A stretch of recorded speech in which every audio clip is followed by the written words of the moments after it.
Assalamualaikum warahmatullahi wabarakatuh. Alhamdulillahi rabbil alamin. Wabihi nasta'inu ala umuri dunya waddin. Wassalatu wassalamu ala ashrafil anbiya'i wal mursalin. Wa ala alihi wa sahbihi ajma'in, amma ba'du.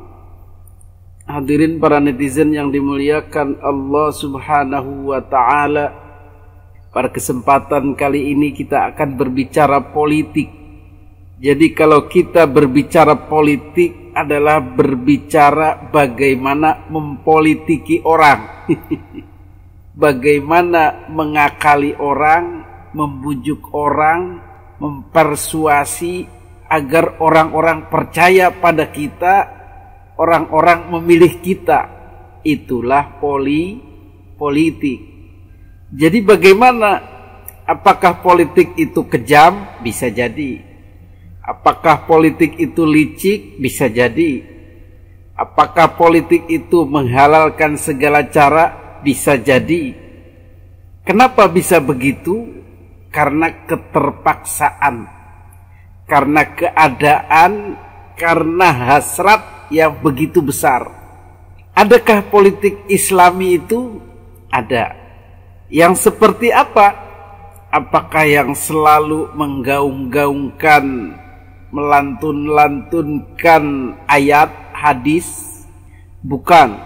Politik Islam itu politik kebijaksanaan, politik wisdom, politik kalem, politik etika. Bagaimana mengakali orang supaya orang yang diakali senang? Itu Islami. Bagaimana mengajak orang supaya yang diajak senang? Bagaimana membuat kampanye targetnya tidak marah? Itu politik tingkat tinggi, jarang yang bisa. Bahkan sekelas pemuka agama pun pasti keteteran, kedodoran dalam masalah etika dalam politik praktis ini.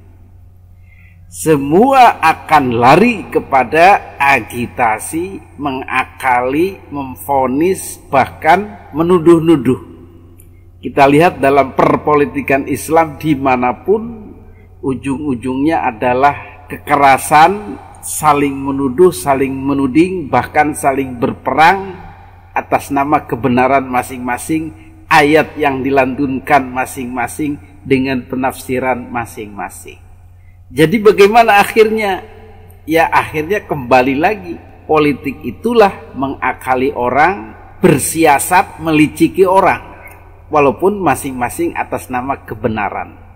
Hadirin yang dimuliakan Allah subhanahu wa ta'ala, maka itulah tabiat politik yang kita harus faham. Bagaimana hubungannya dengan polemik nasab misalnya? Kalau kita bergumul dengan politik, maka kita harus siap kena cakarnya, kena gigitnya, atau kena sabetannya. Maka kita harus pintar-pintar dalam melangkah. Jangan sampai kena gigit. Kalau bisa kita yang mengalahkannya, kalau bisa. Atau paling tidak aman. Pada kasus-kasus pejuang nasab, peneliti nasab, penggugat nasab bersinggungan dengan politik 01, 02, 03, maka masing-masing dari mereka adalah macan-macan yang kalau friend bisa melindungi, tetapi kalau tidak friend bisa menggigit. Jadi kita harus pintar-pintar melangkah, pintar-pintar mengatur strategi, mengatur diplomasinya. Pada kesempatan kemarin ada kecenderungan tokoh-tokoh pergerakan, tokoh-tokoh penelitian nasab ini seperti Kiai Haji Imaduddin, Gus Fuad, Gus Fakih, dan lain-lain ada kecenderungan ke nomor 3. Ini juga sebenarnya mendekati macan, apakah digigit, apakah dilindungi, wallahu a'lam. Tetapi melihat fenomena perkembangan selanjutnya, ya paling tidak mereka tidak tertarik, tidak memandang penting dan tidak memasukkan salah satu unsur pendukung utama lah begitu.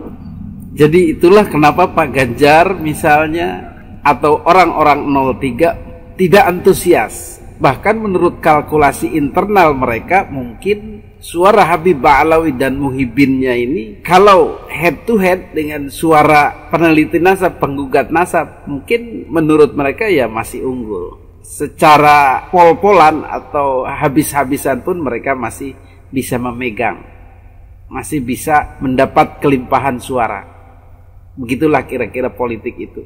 Jadi urusannya bukan penting atau tidak penting masalah nasab ini, tapi suaramu bagaimana, banyak atau tidak.